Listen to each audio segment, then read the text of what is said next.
démocratie en Afrique, épidémie du troisième mandat, ou alors tout simplement ce que René Dumont disait, l'Afrique noire est mal partie. Chaque fois qu'il y a des événements, on croirait que même là où on était en train d'applaudir qu'il y a un peu de démocratie, tout le monde refait marche arrière pour retomber dans les régimes totalitaires. Jeudi 1er mai 2023, ça chauffe au Sénégal. Le Sénégal nous interpelle parce que le Sénégal est à la veille d'une élection présidentielle qui va se jouer en février 2024 et où la chasse aux sorcières a bel et bien commencé, où justement aussi on se rend compte que de la même manière qu'on voit certains régimes se comporter en Afrique centrale, en Afrique de l'Ouest également, qu'on croyait être au moins le terreau de la démocratie, où on était en train de jardiner un peu, espérant récolter quelques fleurs. Eh bien, aujourd'hui, on se rend compte que tout est en train de revenir encore en arrière. Ousmane Sonko, troisième à la dernière élection présidentielle au Sénégal et véritable opposant de Macky Sall, icône de la jeunesse, après avoir été condamné avec sursis pour un procès presque en sorcellerie où il était accusé de diffamation, le voici qui vient d'être condamné pour 2 ans de prison pour corruption de la jeunesse. Ah oui, corruption de la jeunesse. Et là, on tombe des nues parce qu'on nous disait qu'Ousmane Sonko était poursuivi pour viol sur une masseuse. On a même accusé Ousmane Sonko de menaces de mort. Mais en fin de compte, on condamne Ousmane Sonko pour corruption de la jeunesse, cette femme qui avait 20 ans au moment des faits et dont justement le procès ressemble à ce qu'on peut dire des règlements de compte politiques. Problème, même si tel est le cas, ce qui se joue derrière, c'est que Macky Sall, après avoir vu les Ouattara franchir le cap et le pas vers le 3e mandat avec succès, lui-même ayant vu Paul Biya enchaîner, tout comme aussi on enchaîne au Togo, au Gabon et un peu partout en Afrique, au Congo, eh bien, c'est dit, le pouvoir est sucré. Je ne peux pas partir. Je vais rester là. Et celui qui cherche à me faire partir, je vais couper plutôt ses jambes. Telle est donc la lecture que beaucoup de Sénégalais se donnent aujourd'hui vis-à-vis de cet acharnement qui est effectué envers le président du PASTEF, Ousmane Sonko. Mais ce qui est à retenir dans cette histoire, c'est que Ousmane Sonko, contrairement à d'autres opposants, a une jeunesse derrière lui. Une jeunesse prête à se sacrifier. Une jeunesse qui ne va pas laisser passer cette forfaiture.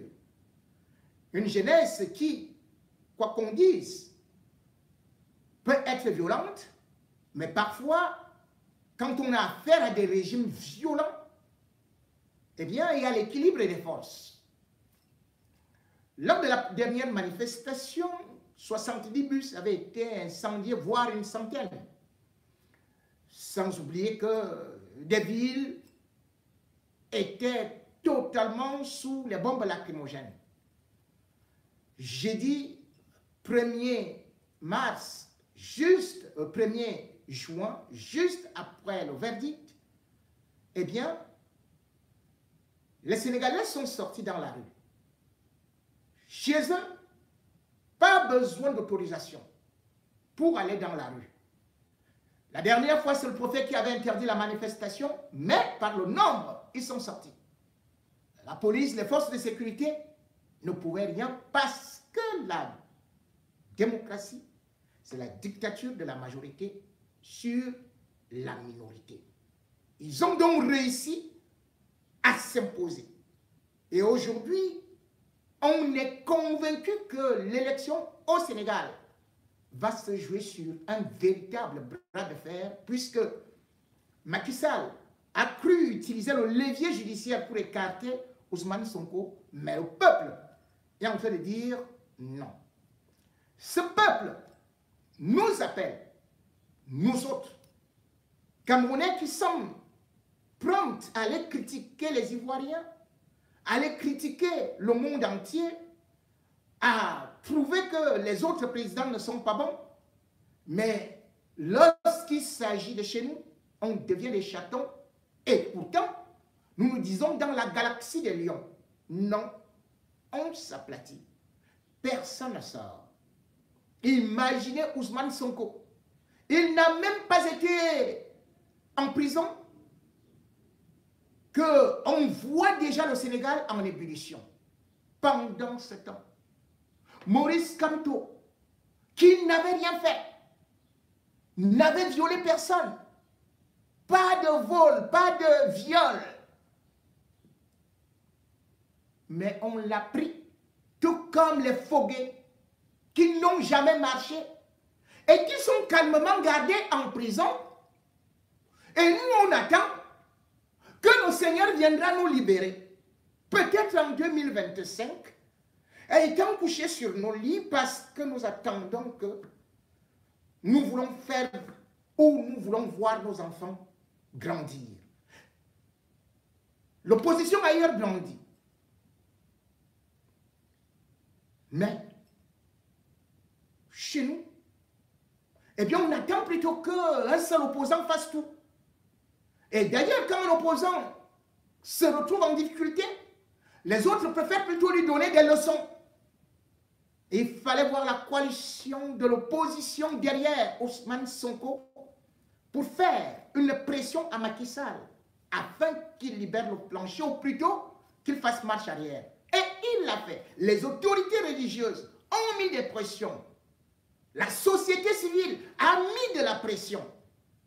Et ça fait qu'aujourd'hui, même l'arrestation d'Ousmane Sonko, lui qui a pourtant été condamné à 2 ans de prison, risque de créer un vrai bouleversement, voire une révolution au niveau du Sénégal.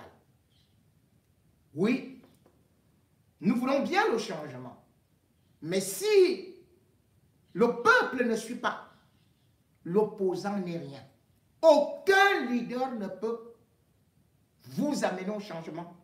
Si le peuple ne se lève pas, si le peuple laisse que ses leaders soient en prison, ou même soient séquestrés pendant des mois et des mois, et que d'autres militants soient en prison, et pendant ce temps, eux, ils sont calmement quelque part, assis dans des bars, espérant que le paradis viendra tomber sur eux, comme une bénédiction papale seigneuriale. Voilà la différence. Et quand je parle de ça, c'est parce qu'aujourd'hui, les peuples mûrs n'acceptent pas les injustices. Les peuples libres n'acceptent pas la domination tous azimuts. Les peuples mûrs, ou plutôt les peuples conscients, n'acceptent pas des arrestations illégales. Qu'est-ce qu'on a vu? Et qu'est-ce qu'on voit actuellement au Cameroun à l'approche de l'élection de 2025? Eh bien, on est en train de resserrer les boulons et on est passé à la phase intimidation, séquestration, enlèvement, kidnapping.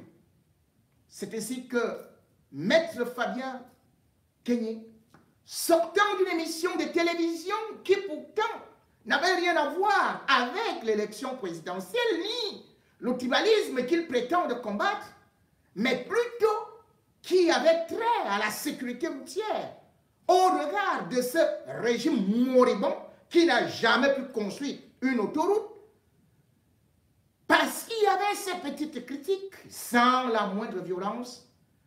Sous ce prétexte-là, en pleine nuit à 21h30, on vient, les éléments de la CEMIL en civil, dans une RAV4, une voiture banalisée, viennent l'enlever. Imaginez ce que ça aurait été s'il n'y avait pas de témoins.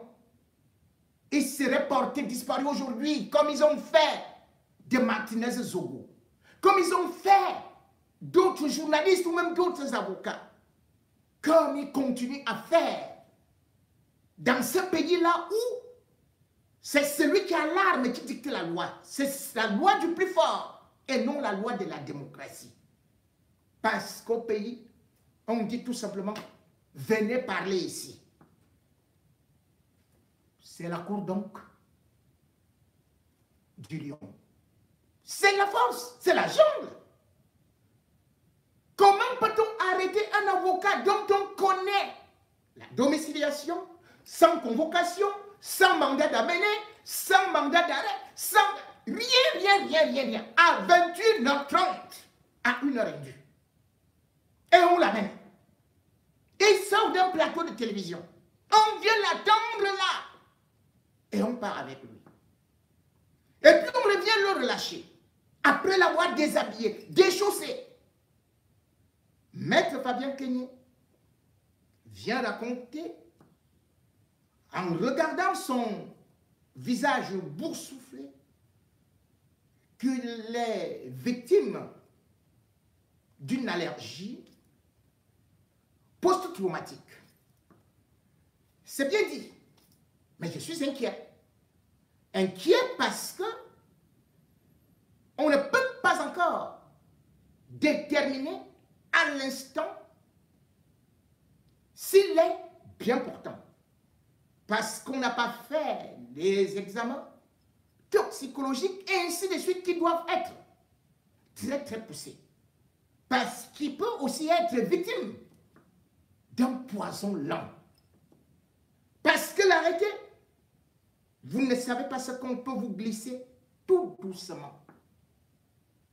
Et puis, c'est parti.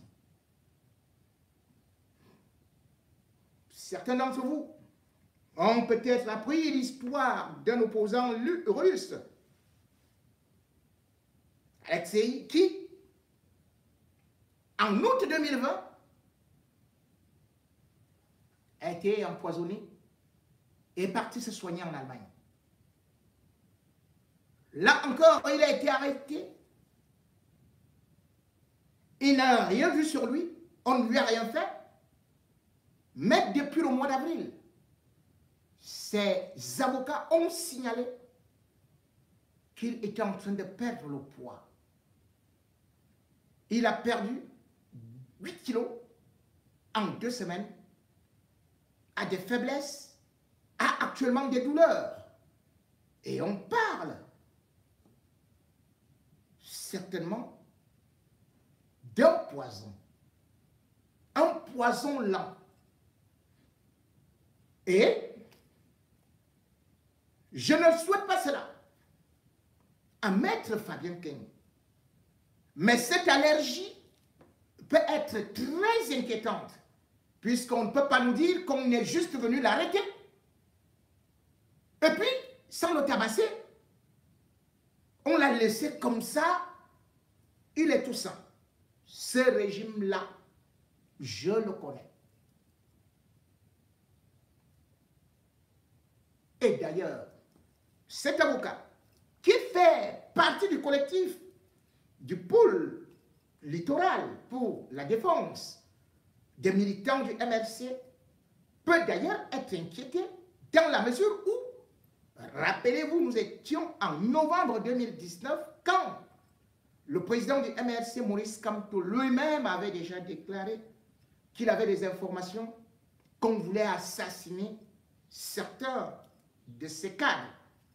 Quelque temps après, vous vous rappelez très très bien, le 11 janvier, oui, le 11 janvier 2020, un accident de circulation survenu dans la région de l'Ouest, alors que, bien sûr, Maître Sop, qui gérait le collectif, qui coordonnait le collectif, était en train d'aller à Bafoussam. Cet accident-là avait fait que son bras se casse. Il avait été évacué où? À l'hôpital régional de Bafoussam. Et quelques temps après, on avait dit qu'il devrait venir à Yaoundé. Lui aussi, il appelait tout le monde. Je me porte bien, ne soyez pas inquiets, ça ira, et tout et tout. Et puis, on a dit qu'on lui a fait une anesthésie. Une anesthésie. Puis, tout était fini. Il est donc mort. Quand le MRC, le barreau ont commencé à demander une enquête, une autopsie, qu'est-ce qu'on n'a pas dit? On a dit on va ouvrir une enquête, une commission, ceci et cela. Où est partie cette enquête-là? On peut donc dire que ce régime utilise toute forme d'armes pour éliminer ses adversaires. On l'a vu avec des journalistes comme Bibi Ngota. Ils ont été empoisonnés. On a vu Feu Charles Latabeyene. Il a été empoisonné. On a vu Lapiro de Mbanga. Mais il a été empoisonné quand il a été arrêté et puis jeté en prison. Parce que dans ces milieux-là, il suffit de rien du tout. D'une petite inattention, peut-être ils te disent, allez, tu enlèves là pendant même l'arrestation, tac, c'est parti. Tu ne verras rien du tout. Mais, progressivement, après des mois, tu vas te rendre compte des dégâts.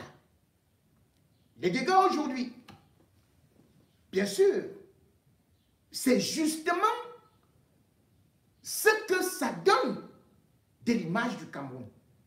Qu'on ne peut plus aller sur un plateau télé, on ne peut plus dire quoi que ce soit sans être inquiété, sans voir sa vie menacée. Et d'ailleurs, ceux qui étaient sur ce plateau-là, certains voulaient s'enfuir. S'enfuir pour aller où? Puisque quel que soit l'endroit où tu te trouves, la seule chose qui a eu à se développer, chez eux, c'est la filature. Ils peuvent te récupérer n'importe où et te faire tout ce qu'ils veulent. Parce que ce n'est pas un état de droit. C'est donc à partir de là que la population aussi doit intervenir. Ce n'est pas tout simplement un communiqué d'avocat. Chaque fois qu'on va arrêter quelqu'un, que non seulement les leaders de l'opposition sortent, parce que si chacun d'entre vous s'est dit, ça ne concerne que le MRC, ou bien ça concerne seulement tel. Sachez que demain, après-demain, ça vous arrivera. Et quand ça vous arrivera, personne ne sera là pour pleurer.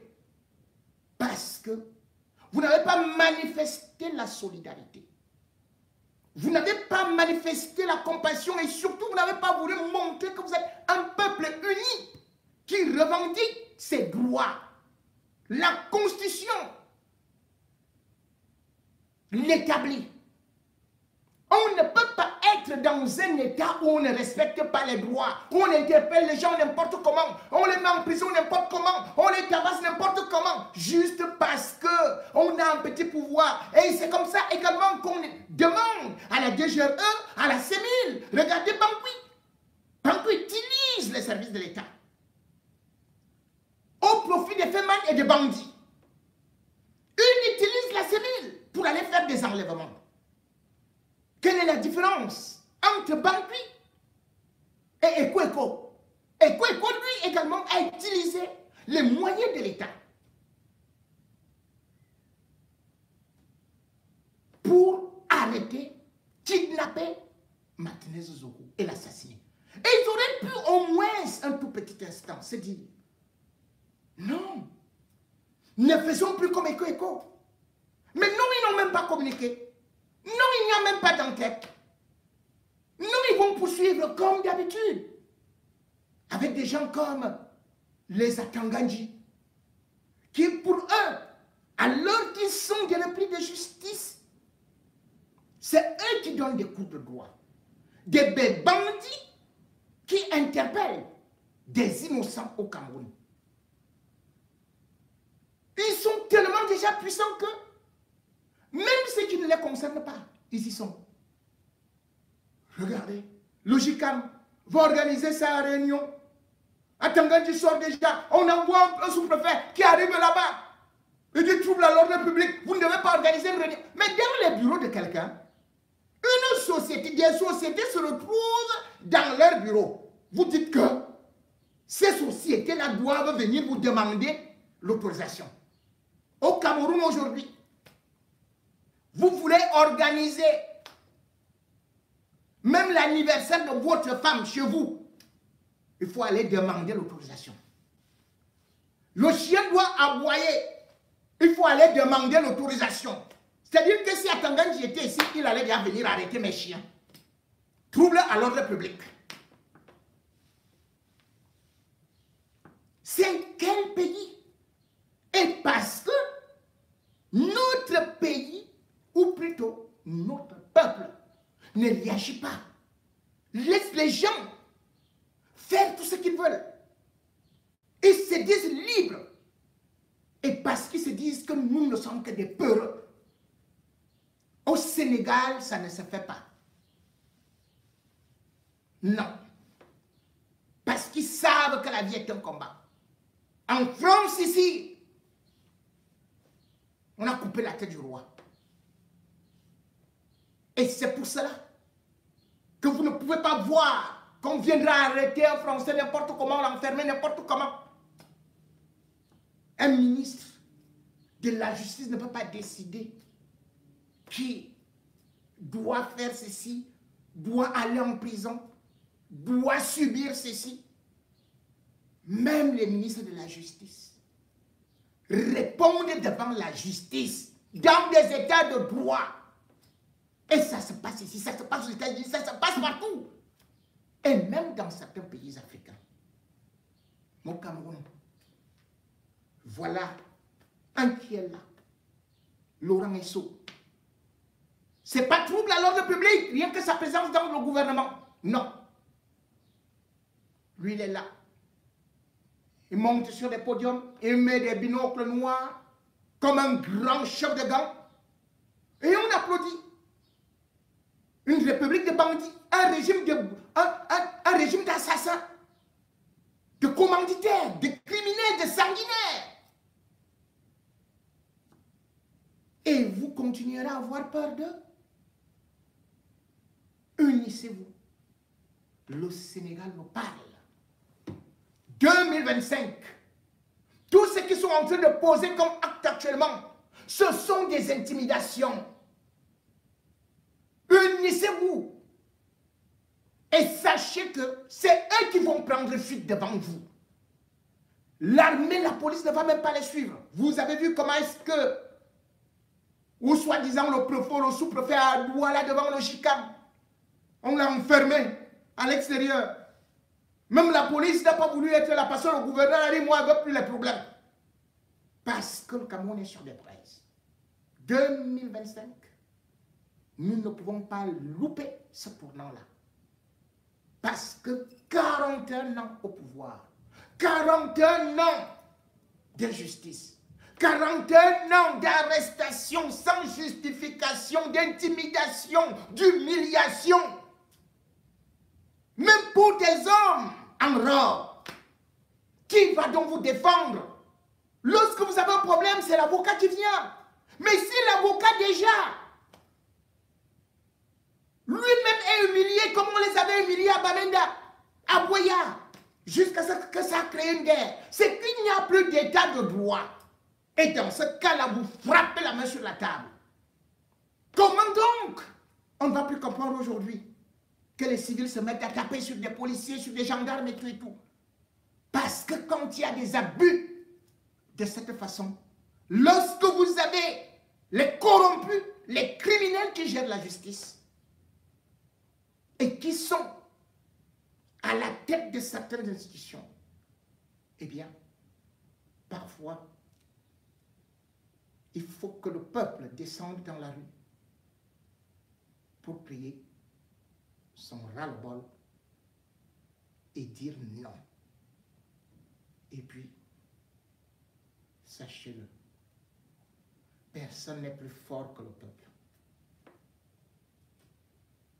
Sinon, Pablo Escobar, Amour Bolingo, ne serait pas en prison.